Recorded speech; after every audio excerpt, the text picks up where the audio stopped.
Next up in our discussion of chemical formulas is going to be, and for bonding, is going to be the generation of what's called a Leis structure. And a Leis structure is our two-dimensional representation of a molecule. They were first developed by, I believe the chemist's name was Gilbert N. Lewis. And what they do is they allow us to rationalize how atoms are arranged in a molecular shape. And we're going to take this from multiple different perspectives, but ultimately we're going to be going from 2 dimensions to 3 dimensions because really molecules exist in a 3-dimensional world. So for first steps, and let's write down a set of rules. How are we going to do this? The first step we're going to do is going to be to count the valence electrons. So count all the valence electrons.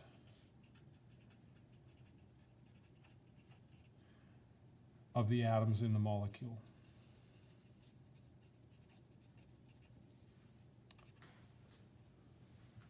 Our second step is going to be to surround the least electronegative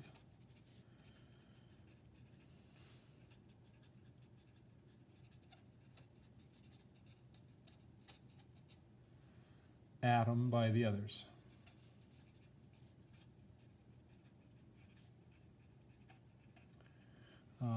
There are always going to be some exceptions. One general exception is H.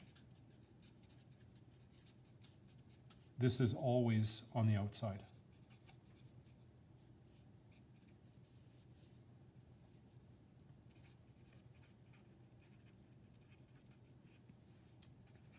Okay, third step, we're going to place one pair, that's 2,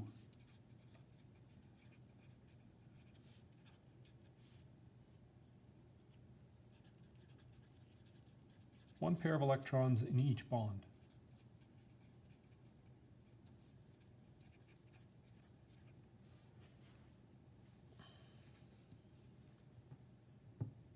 Four, we're going to complete the octets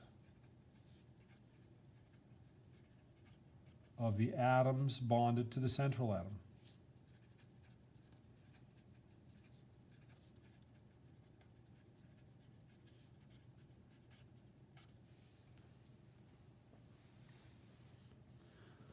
Five, if additional electrons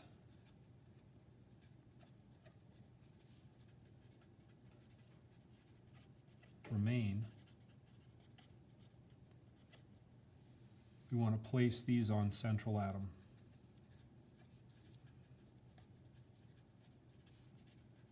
In pairs.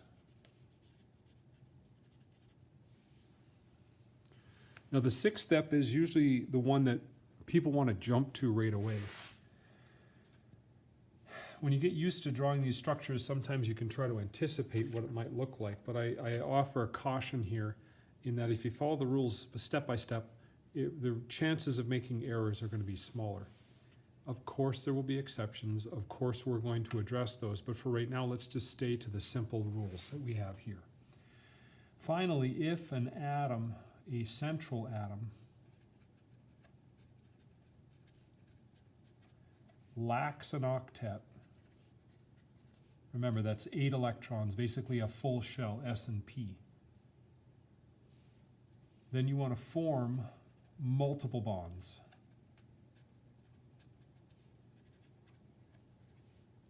So each atom will have an octet.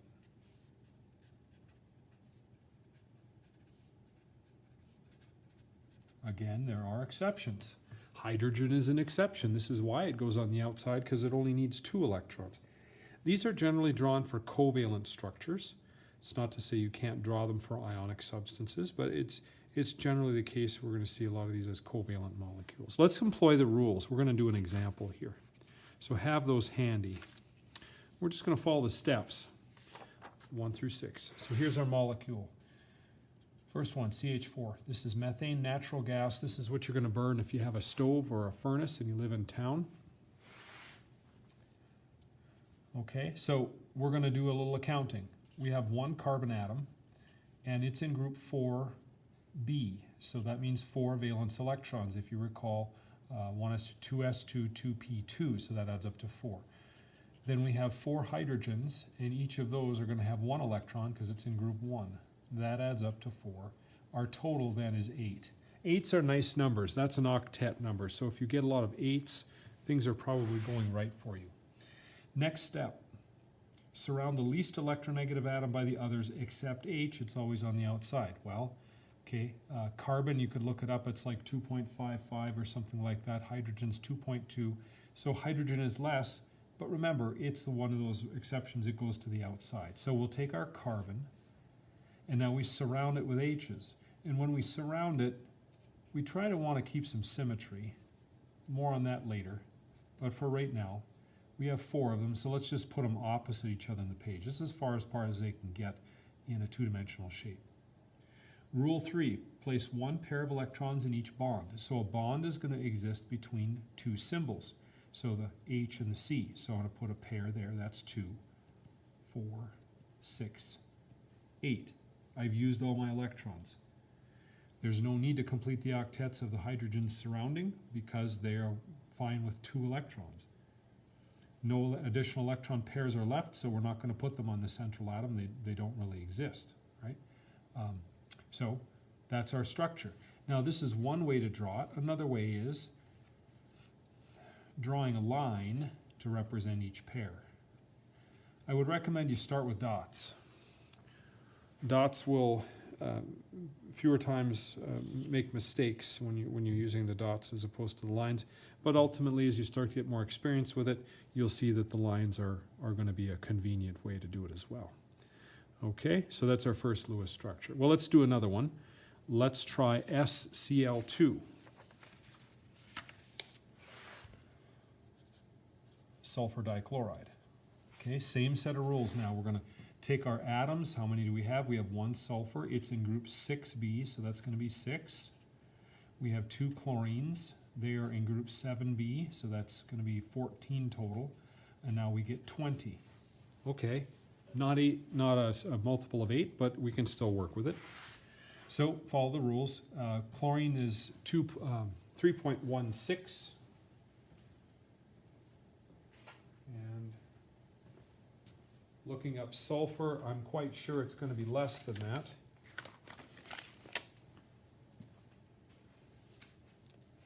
You can verify. Let's see, you've got to find a table here. Here we go. Our sulfur, remember looking on page 2, second side there. So we're looking at the number on the top right, 2.58. So sulfur 2.58, chlorine is 3.16, so obviously sulfur is going to be going in the middle, so there's an S. 2 chlorines, 1 on each side, 1, 2. That's step 2. Step 3, place 1 pair of electrons in each bond. There's 1 bond, there's 2 bonds. I've used 4 electrons, I have 16 left.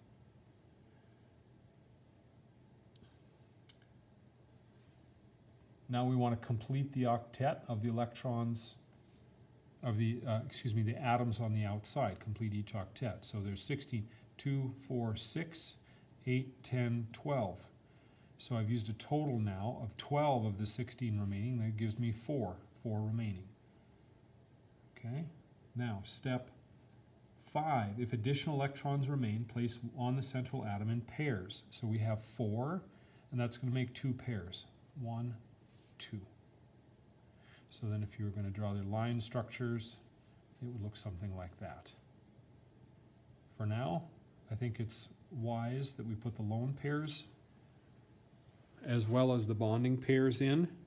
It's going to help later when we start to look at 3-dimensional structures. No double bonds are necessary because the sulfur has 8 electrons. That's something else you'll want to do on inspection when you think you have your structure correct. Go through and add them up. So here, this chlorine has 8. Remember, a covalent bond is a sharing between 2 atoms, so they count twice, 1 for each atom in the bond. So 2, 4, 6, 8 for the chlorine on the right, 2, 4, 6, 8 electrons for the chlorine on the left, and 2, 4, 6, 8 for the sulfur in the middle. Everybody's got 8, so that's going to be a good structure. All right, carbon dioxide, CO2. Step 1, find our valence electrons. We've got 1 carbon, 4 electrons equals 4. We've got 2 oxygens, group 6b, so that's 6, it makes it 12. Here's 16. Okay, 16 looks like a good number. So far, looking pretty good, right? All right. Electronegativities, oxygen 3.44, carbon is 2.55. So carbon's going to go in the middle. There's our C. And now we're going to put an oxygen 1 and 2. I could have put them top, bottom. It doesn't make any difference. So that's step 2. Step 3, 1 pair in for each bond that forms.